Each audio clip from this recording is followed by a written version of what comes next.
Hmm. Yaw, uy, ang aming alaga, ayan. Everyday nakaganyan siya sa akin. Tuwing nakahiga ako sa papag ko. Pupuntahan niya ako. Ano? Hmm.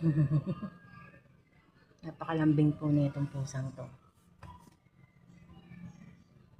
Simula baby siya. Lagi ko siyang hawak. Hanggang sa lumaki siya. Sa vet, ako lagi kasama niya. Dalawa to eh, nalaglag lang isa eh, namatay eh.